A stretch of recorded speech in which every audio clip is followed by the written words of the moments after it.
சின்ன மருமகள் serial promo பற்றி இந்த வீடியோவில் பார்க்கலாம் வாங்க. இப்படி தாங்க நடக்கணும். என்னென்னு பார்த்தீங்கன்னா, நம்ம ஐஸ்வர்யாவுக்கு உண்மையெல்லாம் தெரிஞ்சு போச்சு. அந்த கிஃப்டெல்லாம் வந்து வாங்கி கொடுத்தது ஈஸ்வரி தான்னு.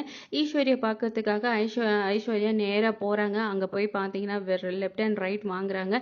என்ன சொன்னீங்க ஆண்டி? இதெல்லாம் வாங்கினது சேது மாமான்னு தானே சொன்னீங்க? ஆமாம் ஐஸ்வர்யா, இதில் என்ன உனக்கு சந்தேகம் அப்படின்னு சொல்லிட்டு கேட்குறாங்க. இல்லை, எனக்கு எல்லா உண்மையும் வந்து சொல்லிட்டாங்க சாவித்திரி அப்படின்னு சொல்லிட்டு ஈஸ்வரி கிட்டே சொல்கிறாங்க. ஈஸ்வரிக்கு பயங்கர ஷாக். இவளுக்கும் உண்மை தெரிஞ்சு போச்சா அப்படின்னு சொல்லிட்டு வருத்தப்படுறாங்க. இல்லம்மா, நான் வந்து உன் மனசு கஷ்டப்படக்கூடாது, அவன் வந்து எதுவும் செய்யல, அவன் மறந்துட்டாமா, அதனாலதான் இப்படி பண்ணேன், உன்னை வந்து சந்தோஷமா வச்சுக்கணும் தான் நான் நினைக்கிறேன், வேற ஒன்றும் எனக்கு ஆசை இல்லை அப்படின்னு சொல்லிட்டு சொல்றாங்க.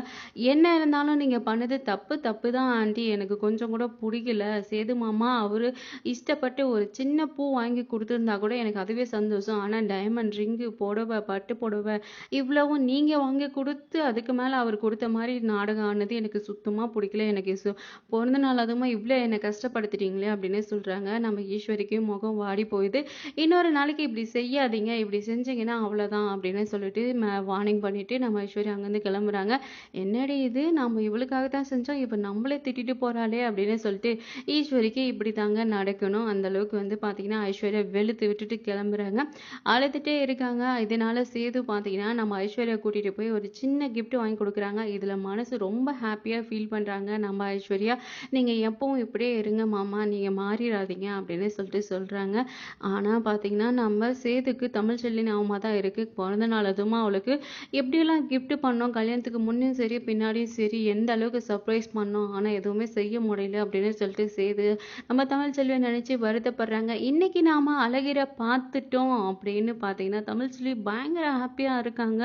அவங்க பாத்தீங்கன்னா 2 பேரும் என் பிறந்த நாள் அதுமா பார்த்துட்டு ஒரு முத்தம் வாங்கினது எனக்கு இதுவே ரொம்ப சந்தோஷமா இருக்கு அப்படின்னு சொல்லிட்டு ரொம்ப ஹாப்பியா இருக்காங்க. இதுக்கு நடுவில் பார்த்தீங்கன்னா நம்ம சேதுவும் வந்து பிறந்தநாள் வாழ்த்தெல்லாம் சொன்னாரு.